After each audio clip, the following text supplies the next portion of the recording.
13. Squabbling sailors. If this be democracy. When seriously ill, you are well advised to visit a doctor, consultant or nurse. If your shoes need to be repaired, sense suggests you should nip to cobblers versed in their trade. To learn the mandolin, well, being taught by mandolin players is best. The call is for experts. No one rational would seek submission to surgeons anatomically ignorant, or want their pianos tuned by those poor at tuning. With regard to how best to solve mathematical, medical and musical problems, we do not urge, let us be democratic, we do not seek decision by majority votes. Instead, we seek expertise. We do so because we know that majority votes are unreliable means for acquiring what is required where skills and knowledge are concerned. Why, then, turn to the democratic vote to be well governed? As Winston Churchill once quipped, 5 minutes with average voters should shatter any faith in democracy. Democracy is pithily exemplified, in Abraham Lincoln's words, as government of the people, by the people, for the people, but nations possess different criteria for what counts as the people, and rule, of, by, and for. Rule, by the people, means by adults, some informed, many misinformed, voting for representatives or in referendums. Many vote on the basis of self-interest, others on what they perceive to be best for the country overall.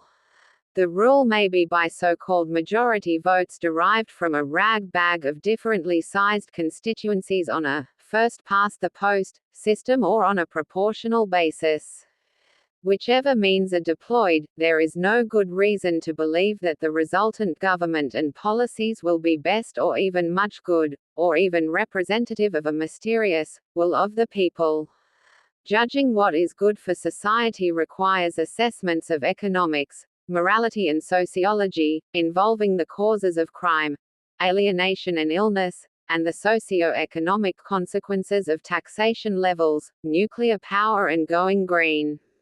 No one sincerely believes that the majority of the electorate, or even a significant minority, have much understanding of those matters.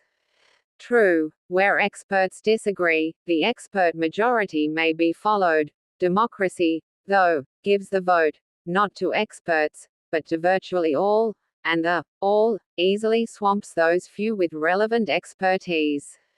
Why be democratic? The above anti-democratic considerations derive from Plato's dialogue Republic, written 2,500 years ago.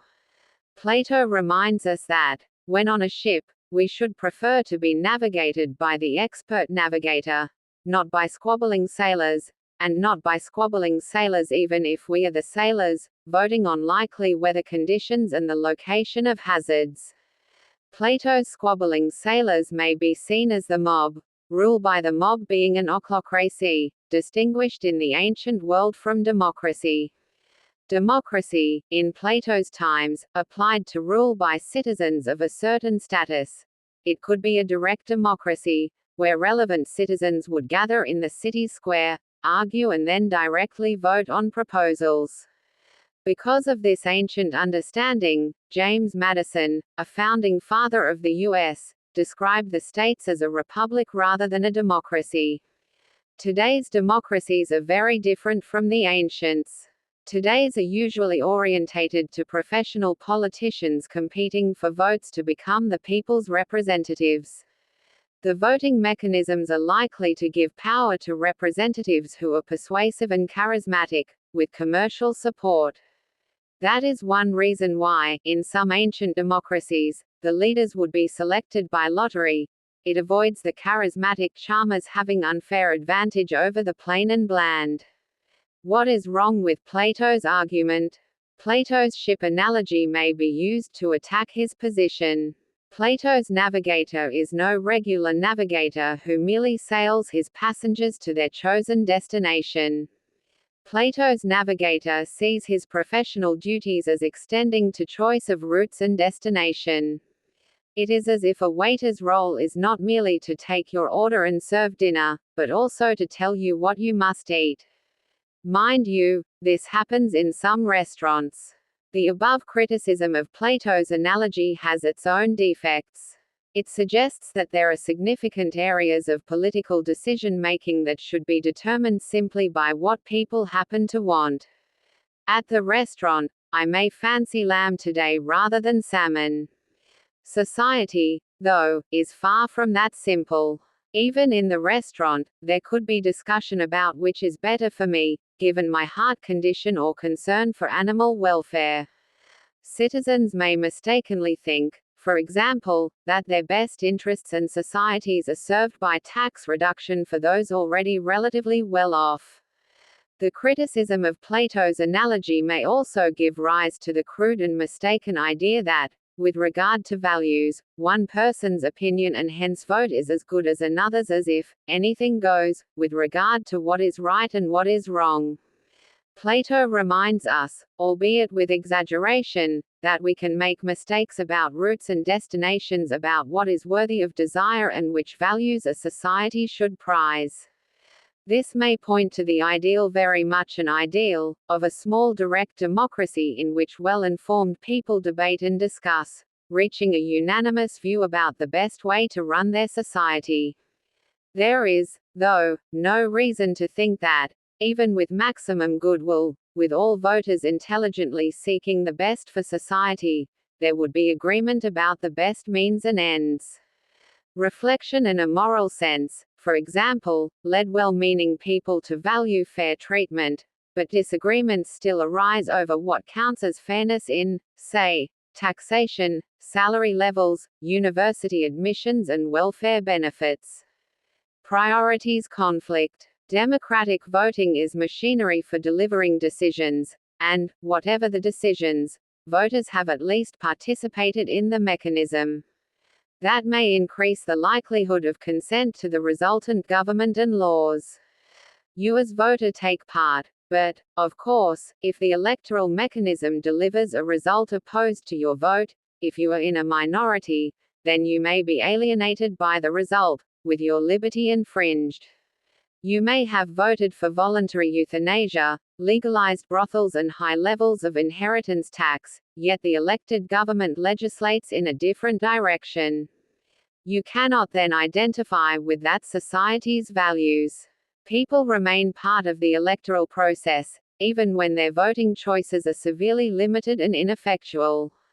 Participating thus is but an illusory advantage, yet politicians do, at least, have to battle for votes, so they seek to appeal to many of those likely to vote. The appeal, though, is typically in terms of voters' perceived short-term interests. More fundamentally, perhaps, democracy is valuable because it promotes equality and liberty. With the exception of children, the insane and certain other groups, everyone has a right to vote. Hence the voters, it is said, are governing themselves. They are autonomous agents rather than recipients of diktats. That is, though, highly misleading, for, as mentioned, many voters of minority groups may well suffer laws opposed to their preferences, and the democratic machinery is such that even the majority of voters rarely have supported the party in power and the laws that result. Maybe democracy is valuable because it emphasizes respect for people's rights when it does. It is valuable not so much because of the right to vote, but because of the rights that impose vetoes on how others may behave. Vetoes protect individuals from tyrannies, be they of the majority, of custom, of a powerful state, of religious authorities, indeed, of minorities seeking to take control, or. Plato's ship metaphor leads us well. Democracies need navigators to navigate us away from tyrannies, whatever the votes may be. The perennial problem is that we do, of course, have conflicting and muddied aims. At least democracies allow the muddle to be voiced through freedom of expression. It is that muddled voice which gives us variety and criticism. Democratic institutions, though, do not provide the space only for a plurality of voices, but also for a plurality in ways of living, be those ways religious or secular, austere or fun-loving, horizontal or vertical. Democratic institutions, in the spirit of democracy, would permit neither majorities nor minorities to compel everyone to sing from one and the same hymn sheet of life. And so, as recommended by E.M. Forster many decades ago, despite its illusions, inefficiencies and dangers, democracy arguably does merit the 2 cheers. It's election day. You are a keen citizen of a democratic country, with a genuine choice between the parties and candidates. You know which party you want to win, so you are about to vote. But why bother? I want to come to the aid of my party and help it achieve success. By voting, I shall be doing my bit. That could be a good reason on some very exceptional occasions, but I bet this occasion is not one. I bet you live in a constituency in which you have no reason to think that the successful candidate will win by 1 or even just a few votes. Your vote, in such circumstances, will make no difference to the electoral outcome in your constituency. And even if it did, think how unlikely it is that whether your party gains power hangs on whether your preferred candidate is elected. Surely, my vote will make a teeny difference. Suppose you do vote. What difference would you have made? If your candidate wins, then she'll win by 1 more vote than she would otherwise have done. If your candidate loses, then she'll lose by 1 fewer vote than otherwise. Well, that is a difference. But that is no difference with regard to who wins and who loses. And the difference it does make with regard to the size of the win is negligible.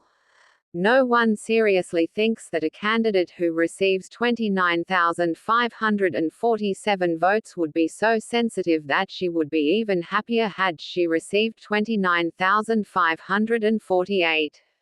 No one seriously thinks that other voters will be more impressed by that extra 1 vote of support for your chosen candidate. It would be better, instead of voting, to do the ironing, stroke the cat or visit your lonely neighbor. But what if everyone thought like this? I guess your ironing would be done ever so quickly, your cat may get scared and your neighbor would be overwhelmed. Don't be silly. I mean, what if everyone decided not to vote? If everyone followed my reasoning, then arguably there would be undesirable consequences.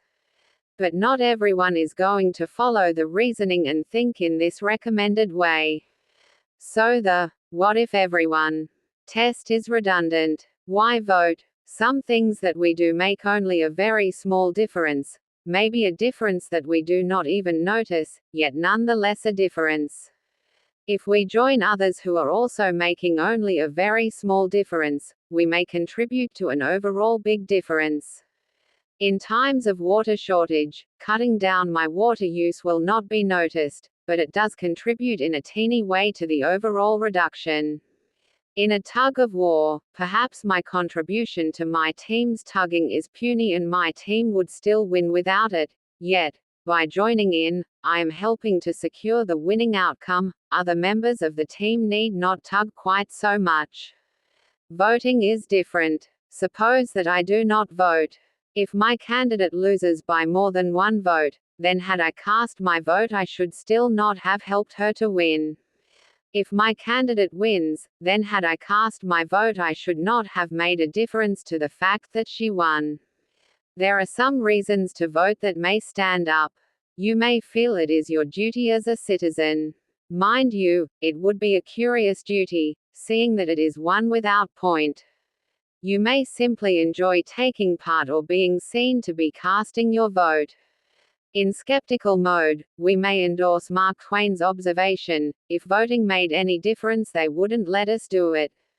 Allow me to add, feel free to take part in pointless exercises if you want, but would it not be more valuable to be seeing that lonely neighbor or getting the ironing done? What if everyone thought that way? That refrain fascinates many people, including moral philosophers. The thought is that morality must generalize. We should not ask, what difference will it make if I do not vote, or if I walk on the grass or pick the flowers? After all, no one will notice. The question to ask is, what difference would these actions make, were everyone to do the same? It is a generalization test. Let me give the generalization test a run for its money.